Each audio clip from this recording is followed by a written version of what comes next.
প্রশ্নটি হচ্ছে, যদি আজ শুক্রবার হয় তাহলে ৭২ দিন পরে কোন দিন হবে?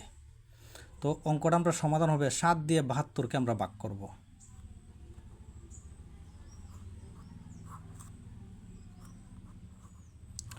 এখন আমরা ৭ দিয়ে যদি ৭২কে ভাগ করি তাহলে ১০ হবে। তো ১০ আর ৭ গুণ করলে ৭ ১০-এ ৭০, বিয়োগ করলে হবে ২। তো এখানে ভাগশেষ কত? ২। প্রশ্নের মধ্যে কী বার দিয়েছে? শুক্রবার। শুক্রবারের সঙ্গে আরও 2 দিন যোগ হবে। তো শুক্রবারের সঙ্গে যদি আমরা 2 দিন যোগ করি, শনি রবি, রবিবার হবে।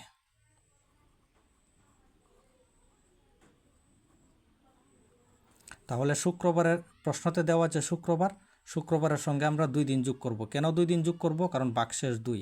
তো শুক্রবারের সঙ্গে যদি 2 দিন যোগ করি তাহলে রবিবার আসবে। তো অপশন 2টা হবে কারেক্ট আনসার। নেক্সট প্রশ্নতে বলা হয়েছে, আজ শনিবার, 59 দিন পরে কোন দিন হবে? 4টি অপশন আছে, কোনটা সঠিক সেটার আনসার কমেন্ট করে বলে দাও।